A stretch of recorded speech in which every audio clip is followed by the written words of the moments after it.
Hello hello Deepti Nellore జిల్లా ఇందుకూరుపేట మండలము, Nellore Kanakamala centre, బృందావనము, Lokanatham Deepti Narasimham Lokanatham hospital.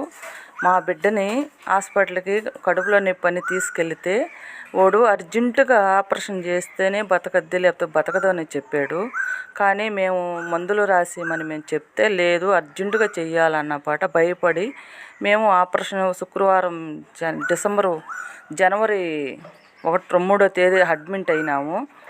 జనవరి 3వ తేదీ ఆపరేషన్ చేసేసాడు శుక్రవారం రోజు.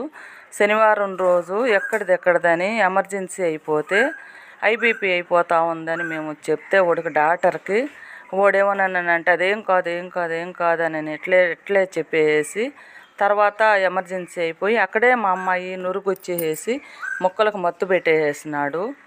కానీ వాడు ట్రీట్మెంటే తీవలేదు. వాడు గుండెల మీద కూర్చొని బాగా గద గుద్దినాడు నాయన. వాడు హాస్పిటల్కి దయచేసి ఎవరు పాబాకండి, వాడు నిలవన మనుషులను చంపేస్తున్నాడు. ఓడుగా జన్మానికి పాబాకండి. ఇదిగో నేను అడ్రస్ పెడుతున్నాను మా బిడ్డలకి, చూసి మీరు దయచేసి వాడు హాస్పిటల్గా పోబాకండి బాబు. ఎవరు కూడా తల్లి లేని బిడ్డనైతే చేసుకోవద్దు. వాడు పక్క ఇప్పటికి 23 చంపేస్తున్నాడంట వాడు. మేము కోర్టుకు పోయి కనుక్కుంటే మాకు 23 చంపేస్తున్నాడు అని వీటి మీద కేసు తీసుకుంటున్నారు. దయచేసి మీరైతే పోవద్దు. చిన్న బిడ్డ, 4 నెలలు బిడ్డ. మా అమ్మాయి 29 సంవత్సరాలు, మా పాపకి 20 ఉన్న. కానీ 1,80,000 రూపాయలు జీతం తీసే బిడ్డని నిలవన చంపేసేసాడు. కానీ మీరైతే పాబాకండి నాయన, మీరు తల్లి లేని బిడ్డల్ని చేసుకోవద్దు. ఏ జబ్బుకి ఓడికాడిగా పాబాకండి. మీకు పుణ్యం ఉండి మీకు అందరికీ చెప్తుండా. ఇది ముగ్గురు షేర్ చేయండి ఈ వీడియోని, అందరికీ పోయేటట్టు చెయ్యండి నాయన. పుణ్యం ఉంటుంది నాయన. 4 నెలలు బిడ్డని నిలవన చంపేసాడు నాయన మా బిడ్డని. మీరేం చేసుకుంటారో తండ్రి, మీకు దయచేసి చెప్తున్నాను నాయన. వాడు హాస్పిటల్కి జన్మానికి పాబాకండి. ఆ మనిషి పేరు సుమతి. వాడు నిలవని అందరిని ఎట్లే చెప్పేది 1 లక్ష ఆపరేషన్కి అనేది ఆపరేషన్ చేసిన పాట 2 లక్షలు బిరికేస్తాడు. మంగళసూత్రాలు అమ్మిగాడ వాడికి హాస్పిటల్కి పెడుతున్నారు. అట్లా ఎంతోమందిని చేస్తున్నాడు వాడు. 23 చంపేశాడంట. మీరు పాబాకండి, దయచేసి పాబాకండి నాయనా. మీకు పుణ్యం ఉంటుంది. మాకు 4 నెలలు బిడ్డ, మా బిడ్డ 4వ నెల కన్నీ డెలివరీ 4వ నెల అని చెప్తే అదేమి కాదు, నేనున్నాను, నేను చూసుకుంటాను, ఆపరేషన్కి దానికి దీనికి ఎలాంటి సంబంధం లేదు అని చెప్పి ఆపరేషన్ చేసేసాడు. ఇట్లా ఎంతోమందిని చేస్తున్నాడు. ఓడు హాస్పిటల్కి చనిపోయిన వాళ్ళకల్లా 15 లక్షలు 10 లక్షలు ఇచ్చేసేది. మళ్ళీ 4వ రోజల్లా హాస్పిటల్ మళ్ళీ ఓపెన్ చేస్తున్నాడు. ఇట్లా మా బిడ్డ చనిపోయినప్పుడు కూడా వాడు హాస్పిటల్ మూసేసి వైజాగ్లో 4 రోజులు ఉన్నాడు. 4 రోజులుండి 5వ రోజు వచ్చి హాస్పిటల్ తీసుకున్నాడు. మళ్ళీ ఏమన్నానంటే నేను మీటింగ్లో పోయాను, ఆడపోయాను, ఏడపోయానని చెప్తున్నాడు. ఇదే ఫోటోలు మా చిన్న బిడ్డ వస్తున్నాయి, మా పాప వస్తున్నాయి. ఆ భార్య భర్త చూడండి ఎంత అందంగా ఉంటారు నాయన. అంత అందంగా ఉండేవాళ్ళు వాడు కళ్ళుళ్ళు కావాలని చేసేసినట్టున్నాడు నాయన మా బిడ్డని. ఆ భార్యాభర్త సాయి చూస్తే ఎంతో అందరు కడుపు మండిపోతుంది. ఆ బిడ్డ అడ్డా ఎత్తుకుంటే అందరు రొమ్ములు తౌడుకుంటున్నాడు నాయన పాలు తాగేదానికి. 4వ నెల నాయన. ఇప్పుడు దయచేసి తల్లి లేని బిడ్డల్ని ఎవరు చేసుకోవద్దు. ఓడి హాస్పిటల్గా పోవద్దు నాయన. మీకైతే చెప్తున్నాము. మాకు తెలిసినంత వరకు అయితే మాకు చెప్తున్నాం.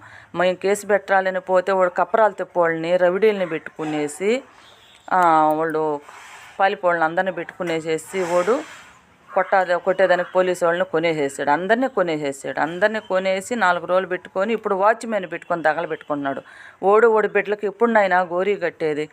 డాక్టర్లు అనేవాడు దేవుడు అంటాడు. ఈడు శత్రువ. ఈడు శత్రువ. వాడు డాక్టర్ కాదు, వాడు శత్రువ. డాక్టర్లు అనేవాడు పోయే పేడాన్ని కూడా కాపాడతాడు. మేము ఎమర్జెన్సీ అయిపోతుంది, 220, 230, 280కి బీపీ వస్తుంది. ఏందిరా నాయన మేము వేరే హాస్పిటల్కి వెళ్ళిపోతామని మేము శనివారం రోజు నెత్తనూరు పెట్టుకుంటే మమ్మల్ని అందరినీ బయటికి నెట్టేసేసి గేట్ వేయించేసాడు. ఒక్కరినే ఆ అమ్మాయి వాళ్ళ అమ్మని ఒక్కదాన్నే పెట్టుకున్నాడు. ఆ అమ్మ బిడ్డ ఏం చేస్తుంది? వాడు గుండెల మీద కూర్చొని గద గుద్దుతాడు. ఆ ఇంజక్షన్ చేస్తాడు. సరిపోతుందా? కనీసం ఓడు వచ్చి వేరే హాస్పిటల్కి కానీ అపోలోకి తీసుకొని పోయి ఉంటే మా బిడ్డ మాకు బతుకుండు. మేము తన్నబొయ్యేసి వాడిని 2 గంటలు అప్పుడు శనివారం రోజు 2 గంటలప్పుడు తన్నబొయ్యి మా మగోళ్ళు వచ్చి గేట్లన్నీ పగలగొట్టి తన్నబొయ్యి అపోలోకి వేసుకుని వెళితే ఇక్కడ లాభం లేదు, మాకు ఏం లేదు, పాయింట్ ఉంది అమ్మాయి, పాయింట్ కానీ బాగా కానీ కన్ను కానీ ఎత్తితే మేము బాగా చేస్తాము అని చెప్పారు. ఆ నైటు 2 గంటల నుంచి మళ్ళీ చెన్నైకి అపోలోకి తీసుకెళ్ళాం. అపోలోకి తీసుకెళ్తే 20 లక్షలు పెట్టాం 4 రోజులకు. ఒక్క రోజుకి వచ్చి 5 లక్షలు తిన్నారు. 5 లక్షలు తిని కూడా బాగా చేశారు వాళ్ళేమో. గుండి కతక్కని బండ్ అయిపోయింది, కిడ్నీలు పోయేసినాయి. వాళ్ళు కిడ్నీలు ఆడేటట్టు చేశారు, గుండిని కొంచెం బాగా కవర్ చేసినారు. కన్ను కానీ ఎత్తి అక్కర రెప్పెత్తి ఒక్క రెప్ప ఆడుతున్నా మేము బతికిస్తాము అని చెప్పి డాక్టర్లు చెప్పారు. అట్లాంటి వాళ్ళు డాక్టర్లు దేవుళ్ళు. వీడు దేవుడు కాడు, వీడు అందరికి శత్రువు అయ్యాడు, అందరికి శత్రువు నాయన. వీడు దయచేసి ఈ హాస్పిటల్కి పోబాకండి. ఇది అయితే చూడండి ఖచ్చితంగా ఈ వీడియోలు చూసి దయచేసి వాడికి ఇంకా 3కి పెట్టుకొని మీరు ఎంతమందికైనా పెట్టండి. వాడు హాస్పిటల్కి పోబాకండి. మేము కడుపు తీపు పడ్డట్టు ఏ తల్లి తండ్రి పడకూడదు. మేము ఇంతమంది 4 అల్లాడుతున్నాం. 4కి ఒక్క ఆడపిల్ల మాకు. మేము అక్కల చెల్లెళ్ళ 3 అయితే 3కి ఒక్క ఆడపిల్లని పెట్టుకొని మేము కూడు కుమ్ములు లేకుండా మేము అల్లాడుతున్నాం. వాళ్ళ అమ్మకి వాళ్ళ నాన్నకి మెంటలు వచ్చి ఊరి మీద తిరుగుతుండారు నాయన. ఏం చేస్తారో మీ ఇష్టం నాయన.